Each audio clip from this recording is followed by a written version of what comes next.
Viņš nezina. Panahas. Ehlā.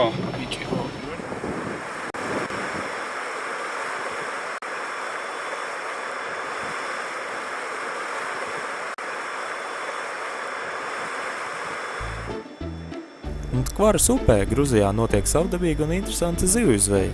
Vasaras beigās upes gultnē tiek iegremdēti pīti groži, vai no lietotām automašīnu riepām veidotas muces, kur tiek sakrauta upes akmeņi.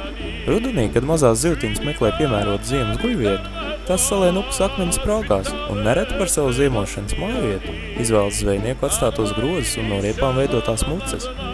Ziemā, decembrī un janvārī atjautīgie zvejnieki sprostus izvelk, bet iegūto lomu vāra piebrot sāli. Šo ēdienu Gruzīni uzskata par īpašu našķi. Zivtiņu cena tirgu ir krietni augstāka par citām ciltsmācām. Tā kā tirgojot zivtiņus var iegūt pieklājīgu peļņu, sprosti nereti tiek izzakti.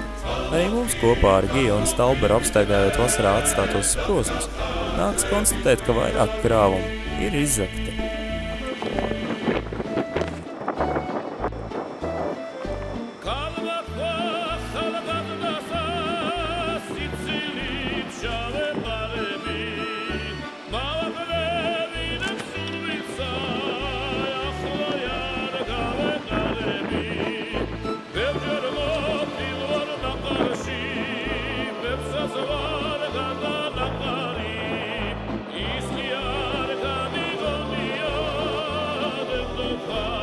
Tkvarī ir garākā upe Gruzijā, kas sākas vēl Turcijā, bet savu iztaku rod Kaspijas jūrā Azerbaidžānas teritorijā, sasniedzot 1364 km garumu.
Uz Baržomi dodamies ar elektrovilcienu, vai arī attālums starp upes Cipi un Baržomi ir 90 km.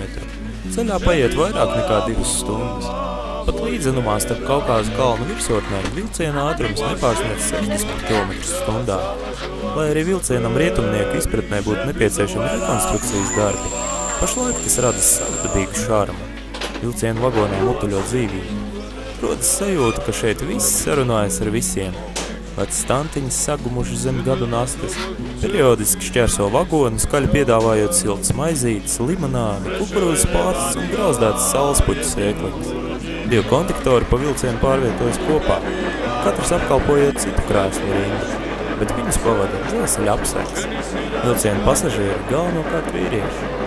Regulāri nozog vagonu galos esošajos tamburos, kuru durvis pavarot, vagonā ievaļās zils tabakas dūmu mākoņi. Tikmēr garām slīd pasakains ainums, kas izdaļots ar sniegotām kalnu virsotnēm, Tkvaras upes stāvajiem krastiem un nelieliem lauku ciematiņiem, kuros savu gaitu rita ikdienas dzīve.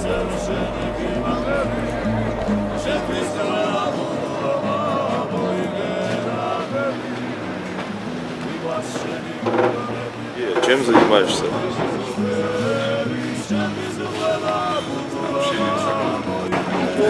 На общественном транспорте.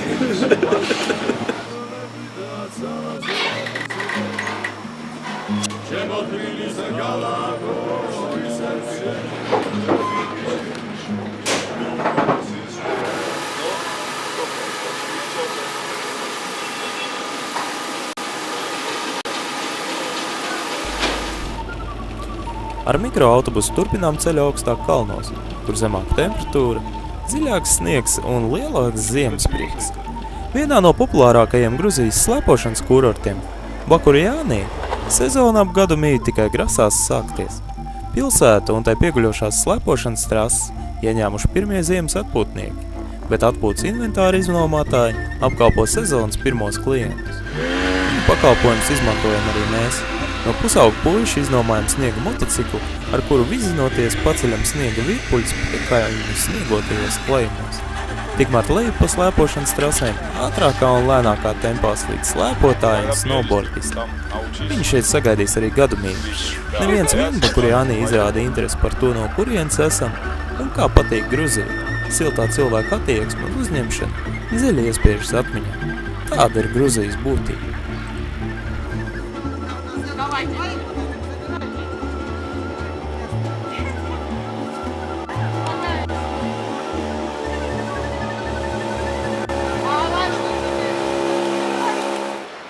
Bardžomī pilsēta izvietojusies kalnos apus Kvaras upes krastiem. Pilsētas strauja attīstība aizsākās 19. gadsimta beigās, kad tika atklāta leģendārā Bardžomi minerālu ūdens rūpnīca. Starp citu pētījumus par Bardžomi minerālu ūdens ārstnieciskajām īpašībām tolaik veica latvietis Roberts Kupcis. Kopš Bardžomi pilsētas uzplaukuma šeit slējas pasakaini ar kokgriezumiem rotāti nami. Tie celti kā turīgo ģimeņu vasarnīcas. Bardžomi atrodas arī viena no bijušajām Romanov dinastijas vasarnīcām. Elegants Bardžomi vēsturiskajā apbūvē jūtam gan stacijas ēkas vaipstos, gan vietējā parka plānojumā, kuru dziļumā atrodas labi iekārtota piekļuvas vieta leģendārajam minerālu ūdenim.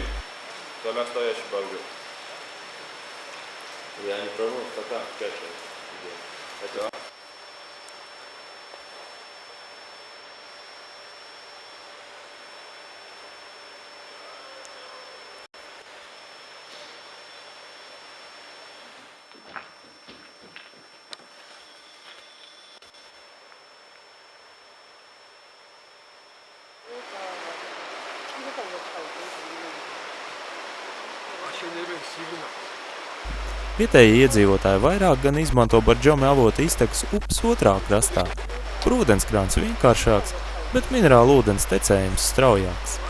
Daudz Bardžomi iedzīvotāju mājas atrodas tieši virs avota. Tas viņiem ļauj piepelnīties, aizņemoties rūpnīcas pudeles, etiķetes un tirgojot savu personīgo Bardžomi minerālu ūdeni. Šāda minerālu ūdens cena bez pudeles izmaksām ir reiz 3 zemāka par veikalā pieejamo minerālu ūdeni.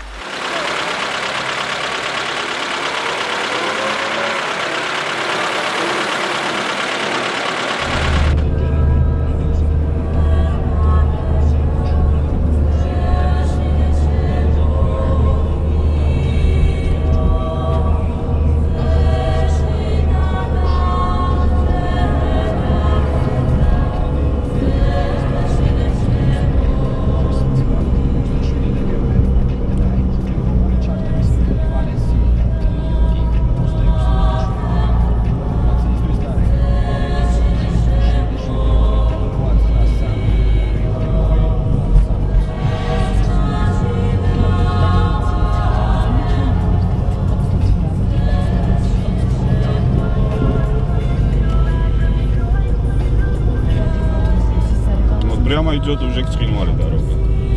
Сейчас едем в Тбилиси. Ну и сколько там? 28-25 километров.